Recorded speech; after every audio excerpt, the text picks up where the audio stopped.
পাঁচ ব্যাংকের অর্থ উত্তোলন নিয়ে আপনাদেরকে যদি তথ্য দিতে চাই, যে গতকালকে দুজন সৌদি আরব থেকে আমার সাথে যোগাযোগ করছেন যে ভাই, যে আপনি অর্থটা কিভাবে ফেরত পাবেন, যেহেতু আপনি সৌদি আরবে আছেন, সেক্ষেত্রে আপনি বর্তমানে আসতে পারতেছেন না, সেক্ষেত্রে কিভাবে অর্থটা ফেরত নেবেন। তো প্রথম কথাই বলবো, যদি আপনার প্রয়োজন না থাকে তাহলে এখন উঠানোর কোনো প্রয়োজন নেই, আপনি দেশে এসে তারপরে উঠাতে পারবেন।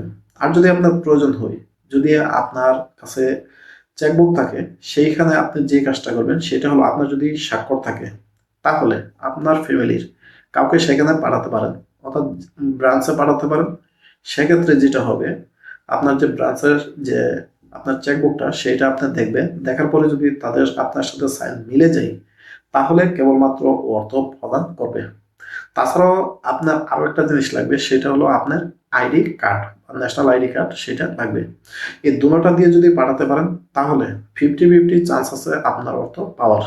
আর যদি কোনো ব্রাঞ্চ না করে দেয় তাহলে কিন্তু পাবেন না। তো আমি দেখলাম যে বেশিরভাগ ক্ষেত্রেই না করে দিচ্ছে, যে সরাসরি যার অর্থ বা যার অ্যাকাউন্ট সেই কেবলমাত্র ফিজিক্যালি গিয়ে তারপর উঠাতে পারবে।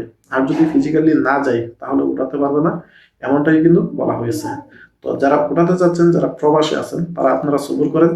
কারণ হলো, বর্তমানে যেহেতু একীভূত হয়েছে এবং একটা নতুন একটা ইউনাইটেড ইসলামিক ব্যাংক গঠিত হয়েছে এবং সে অনুসারে যে কাজ চলতেছে সেটা কিন্তু অলরেডি আপনারা সেখানে শিফট হয়ে গেছে। এখন আপনাদের কোনো টেনশন নাই, আপনারা যদি এসে আসেন তাহলে কিন্তু অর্থ নিতে পারবেন বা ওঠাতে পারবেন, লেনদেন করতে পারবেন। আর যদি আপনাদের বেশি ইমার্জেন্সি প্রয়োজন হয়ে থাকে, আমি বলি নাই যে আপনাকে অর্থ দিবে, তারপর আপনারা যেতে পারেন, যদি দেই তাহলে পেয়ে যাবেন।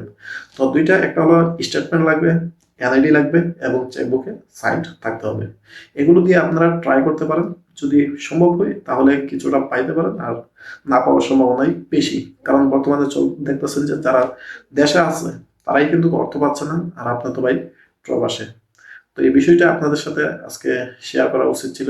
অনেকেই এই বিষয়টা নিয়ে নক করতেছেন যে ভাই এই বিষয়টা নিয়ে কি খবর। তো এটা আমি আপনাকে জেনে বুঝেই তারপর আপনাকে শেয়ার করলাম। তো ধন্যবাদ।